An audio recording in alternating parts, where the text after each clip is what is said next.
ko kung ang kanin mo ay ganyan lang kung kasama yung aking kanin at dalawang itlog at mamaya ito ay madadami na sa mga guys. So, now, ilagay mo muna natin ang asin at konting magirang bebe ko yung manchita ko na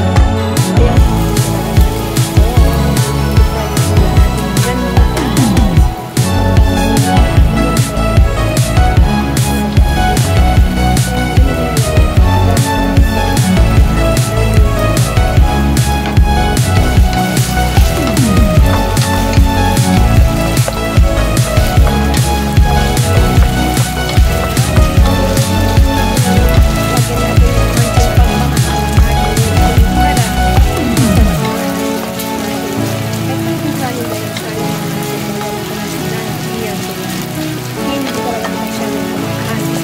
mahirap na tumangan.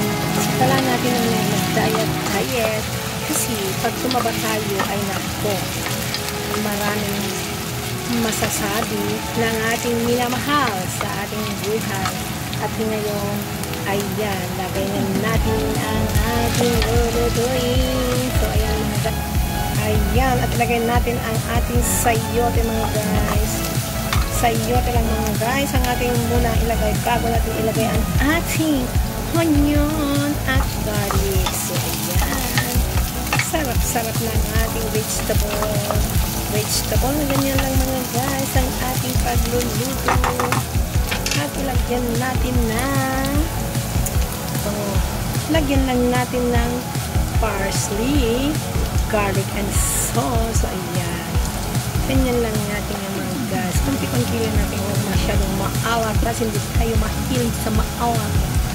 Kung matamis lang, katulad ng ating pagmamahal sa ating minamahal, kailangan matamis minsan ang mga spaghetti natin kasi kung gaano tayo magmahal sa ating minamahal, ay ganun din ang ating niluluto. Oh, di ba mga guys? Pero kung mapait kang magmahal, mapait din ang iyong minamahal. Ganun ba tayo gagawin mga guys? So, kailangan lang natin pasarap yun. Katulad ng ating pagpapasarap sa ating minamahal.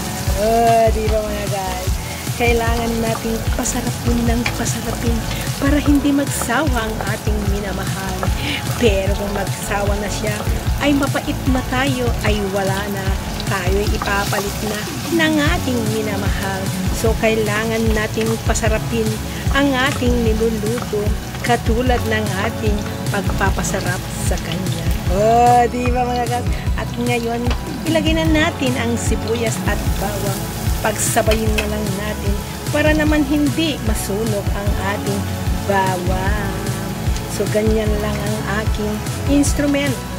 Instrument ba yun? Ay ang aking eksperimento ng aking buhay. Ganito ako magmahal, halo-halo, katulad ng iyong pagmamahal. Ah, diba? Kung masarap kang magmahal, lalo mo pang sasarapin para hindi kanya iiwanan ng habang buhay. Kung may nakakita ka na ng iyong magiging companion, papasarapin mo ang iyong niluluto para sa ganun, hindi kanya makakalimutan. Shout out sa inyong lahat dyan, sa mga nagmamahal at may nahanap ng minamahal. Kaya kung ako sa inyo, huwag nyo nang patagalin pa. Habang may panahon pa at mga bata pa, kailangan na nating magmahal habang maaga pa. At lagyan natin ng masarap na chicken curry. Ay, na-double ko na pala. Pero mas magandang masarap pa rin. Lagyan lang natin ng lasa kasi lasa ng iyong pag-ibig. At mamaya na lang, lagyan natin ng itlog. Pagsabay-sabayin na lang natin para masarap ang luto ko. Niluto ni Cherry, ang kanyang pag-ibig ay walang iba kundi ang aking fried rice with vegetable. Ayan na po ang aking itlog. Kasing samis ng iyong itlog. Itlog na walang kadahilanan. Huwag niyo sanang bigyan ng kahulugan. Ang aking itlog, 2 itlog para sa kanya. Para sa inyong lahat to, mga guys. At huwag niyo na sanang mag-isip na kung anong isip-isip. Ah, diba? Katulad ng inyong pagmamahal, nandito lang ako palagi sa inyo. Pwede itong gawin ulam, breakfast mas o merienda.